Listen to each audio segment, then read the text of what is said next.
minutes to speak with all of you beautiful divine goddesses out there, all of you beautiful ladies. I have had something really called to my attention. And when there's several people talking about this, and I get it drawn to me a few different times, you know, and this being such a powerful month of April 2019, a month of new beginnings, a gift of springtime is here. It's like rebirth and renewal for so many of us. What I'm seeing is a lot of the goddesses are afraid to step into their power. So some of us are using anger. We're using other people as an excuse. We're using the family or our jobs or whatever it may be, old marriage contracts, different energy cords we've had to other people in our lives, even as far back as our childhood. We're using all of these different excuses to keep from really being who we are. But goddesses, I want you to understand, when you really truly stand in your light, and it might not look perfect, you might feel like you're doing something wrong, or you're afraid because you haven't done this before, or you haven't spoken up before, you haven't shared your gifts and your talents with the world before. That's okay. You might do it a little bit sloppy. It's okay. You might cry sometimes. That's okay. It's a beautiful thing for you to cry and clear out your heart. It's a good thing for you to do this, even if it's not going to look perfect. It's time for you to stand in your light. It's time for you to show the world your gifts, your skills, your abilities, and your talents. You can't wait much longer because the time right now is here. So you were born, you came forward at this time, and the reason why you keep having these same problems or questions coming up to you again and again in your life, and you're wondering, why is the same thing happening over and over? Why am I not happy? Why am I angry? Why am I resentful about different things?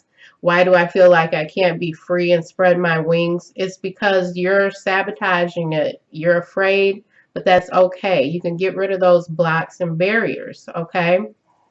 So let me just give you a few simple pointers. And if you would like to go into this in depth with your own unique questions, your own unique soul path, your own unique life purpose, you can schedule a session with me. But for right now, let's just look at a few things that you can do to bring you more into alignment with who you are and your purpose, okay? The first thing you need to do is start praying and asking for your ancestors and your angels that were assigned to you, because you have angels assigned to you. Ask them to make themselves known. Ask the ones who are helping and healing ancestors in your bloodline. Ask them to help you and support you. Ask your archangels, your guides, your spirit guides, your benevolent helping spirits that are around you. Ask them to make themselves known to you. So they might come to you in a dream. You might hear a name, you know, a random name, or it could be the name of someone in your family who's passed away. You might be in meditation one day and decide to meditate while you pray. You might start to see different images or different clues on the next step you can take. Okay, that's something that is very powerful, and it happens. It happens to people all the time, and it helps them to make these choices to move on and come out more and more as who they really are. Okay. The other thing you want to do is understand that you need a sacred space in your home. Okay, now this can be a small little corner. It can be a larger space like an altar. Okay, it can be a room. Okay, it's really how much you want to expand into this, but you need a sacred space that you go to with a few of the things that you hold sacred, like a plant, crystals. It could be something special from your childhood, something you found outside. Some people are finding feathers, coins, etc. Those are all signs from your spirit guides and from your passed away loved ones, okay?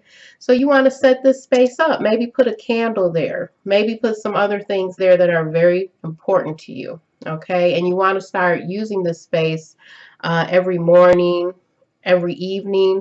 And if you don't have time for every day, at least make it a point to be regular in coming back to that space and aligning your energy to what you want and what you need to release. Okay, that's something very special.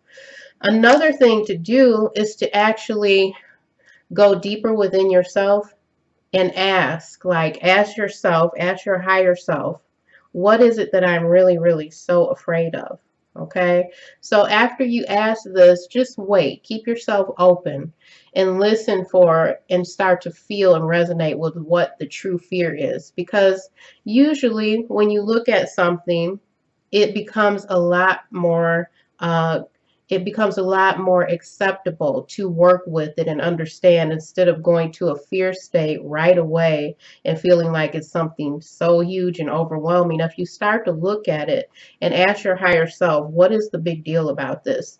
Those answers will usually start coming to you, and you'll usually start dispersing that energy so that it's not this big mountain, it's not this big wall you're hitting. It'll start to disperse, and it'll be easier for you to work through that. Okay. So I just wanted to come on for a few minutes and share that with all of you goddesses. If you have not seen your zodiac sign love read, those are up. And there's also about 3 or 4 other videos from last week about manifesting, banishment rituals with candles to get rid of negative energy. So you all know your life is more open, it's more magical than what you think. Okay. So I'll talk to you all again soon. Blessed be.